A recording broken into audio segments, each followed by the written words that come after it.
Welcome back, ladies and gentlemen, to Does Play Gold Coast LAN. I'm Lockdog, and joining me is Vanish for the first time here at LAN. And we've got the faction up against Aftermath in the losers bracket coming up next. Vanish, what are your thoughts on this game? I'm thinking it's going to be a close-knit game, probably 3-2 TF sway. I reckon Aftermath's CTF game's pretty strong, so they'll take that and they'll take the second SND, and it'll come down to the wire in the last map, in the last SND on Riot. Yeah, well, I'm definitely tipping a 3-1 to TF. I think, as you said, CTF game for Aftermath extremely strong, but the other game types, I feel like the faction are just too strong. But we're going to get into it. Hardpoint on Detroit, and we'll jump on board straight away with Swifty. So he's just going to try and push onto this hard point. Currently, they've got control of it early. Luca going to get those 2 kills. Swifty with another 2. Going to take those down. Killerpie also taking down Flares. So far, it has just been a kill fest for the faction. Aftermath just struggling to get anywhere. Only 2 kills for the team in the first 30 seconds and 18-0. Such a strong start here by the faction. Yeah, it was kind of expected with TF winning most of their respawns online, being known as the dominant respawn players at the moment, along with Mindfreak, of course. But in saying that, if AM can get their kills and get back into it and get some control and keep their composure, then they can pull it back. Yeah, well, obviously on that Atlas hardpoint, usually you don't see a great deal of advantage to either team. Obviously you can hold it and maybe get about a 15-point lead, but usually not too much. But a 36-point lead going into that green hardpoint, and Aftermath actually set up pretty well for it. And I think that's one thing that a lot of teams don't do. When they're getting slayed out on one hard point, they don't rotate to the next one early enough. They don't just decide, we'll give them that time, we'll go to the next one. And it seems that Aftermath have actually started to get kills here, because Foshi 6-6 now after starting off 0-4. He is, just starting to slay out, and I think that's so important in hardpoint here on Detroit. Nimble gets 2, gets 3! Big 3-piece there, putting shots out. He gets naded by Killerpie, but Flare's also going to shut down Killerpie in reply. So Aftermath, they've just come back strong here. Yeah, that was a nice little 4-piece, I think it was. Yeah, 4-piece by Nimble. 4-piece from Nimble on that hard point. It's got him right back into the game, and they're actually in the lead now. And they just lost control. But they've got back spawns, so they can push through, try and get control back of the hill, and hopefully they can pull away a bit, because rooting for these boys to win. Yeah, well, Lakey just picking up Luca there. Nimble also taking down Killerpie. We're on board with Foshi at the moment, putting some shots out with that Bell. And as you said, they've got those spawns over at bottom ramp, so they've got spawns for not only this current hard point, but they can rotate to the next one very, very easily, especially if Foshi holds this hard point as well as he is. We might jump over on board with Blue, because he is on the hard point contesting it out. Gonna take down Flares. And the way that the faction are holding this, they're not really worrying about spawns too much. They're just sitting on the hill with 4 players and just trying to contest it that way. And it seems like that's worked for them. Yeah, they've just taken back control of the game. It was getting close. They've got this early rotation over this next hard point. They're all set up, got spawns. They've got Atlas slaying out. We've got a couple of people watching front, just picking up the necessary kills at the moment. These Killerpie picks up one in the front. Blue's picked up one in the front. Lakey gets killed back, but yeah, they basically got control at the moment. Oh, there's 3 down. There's 3 down. Yeah, nice 3 down there. Nimble's going to take one. Foshi's going to take one as well. Luca's going to still sit on this hill. 40 seconds left, and it just seems to me that both teams, their rotations aren't really better than the other team. It's just depending on where they're spawning. But once one team takes control of a hard point, it looks like the other teams are struggling to break that hard point. It's just, if you get control of it, you're going to get all the time.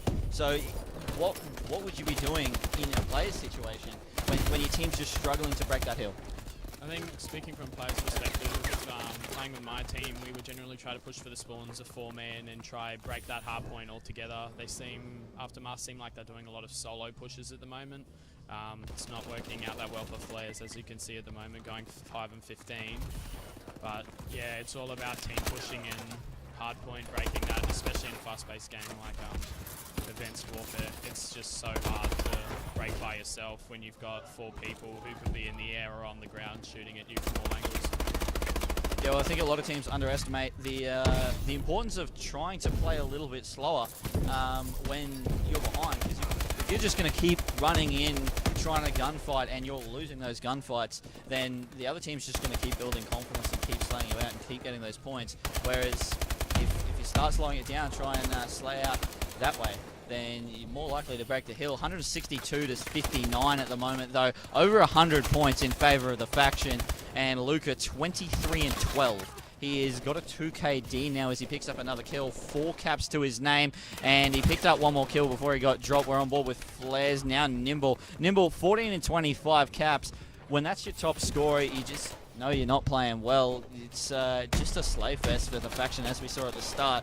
All players except Swifty positive. Yeah, well, it's kind of expected. We both tipped this to go in the faction's way. They've just been playing so dominant online, and a few of the players like Luca have just been absolutely amazing the last few events in their respawn, especially when I played them in Ghosts. They were just... Luca was actually one of my hardest opponents to play, along with Blue. Two very good players upcoming at the moment. And yeah, as you said before, they're just not breaking as a team, and if you weigh it up, maybe you'll get a lucky solo break, but if you don't, then you're wasting even more time. It's better to take a bit longer to get your whole team to the hard point and break it, and then you'll end up actually losing less. So, yeah. 100 points still, though. It's a big margin for the faction, and Aftermath, they're a long way behind. Killerpie putting out a lot of shots, a lot of tags, but his team is the one cleaning up the kills. Aftermath, they're trying to claw their way back into it. They've still got 4 minutes to play, so it's not impossible for them to come back. It's only a minute and a half of capture time out of that 3.5 minutes that's left, but when you're just not getting the kills, it's very hard to hold those hard points. They're on green, they've got the spawns, so they should be able to hold this one out pretty well. As we said before, even the faction are struggling to break Aftermath setups once Aftermath have it, but Aftermath just haven't been able to rotate and hold it for long enough. Nah, it doesn't look very likely that they're coming back. I mean, it is possible, but TF are getting the early rotations, pushing as a team if they need to break. But as you said, yes, each teams are having trouble breaking each other's setups. It's generally like that in AW because there's so many angles you can get shot from, so many situations you have to account for in your head, and it's actually a very, well, hard game to play. You have to be fairly intelligent in what situations you could be confronted with. Yeah, good push there by Aftermath. Did get shut down, but for the first time on the minimap there, you saw all 4 players pushing from the same direction and trying to break that hill as a team. Unfortunately, they got 2 down and they weren't able to push in, so 228 to 109, 2.5 minutes left. The faction only need 20 more points to close this game out, and it just seems like they're going that way because Blue is just sitting behind the ambulance, picking off kills left, right, and center.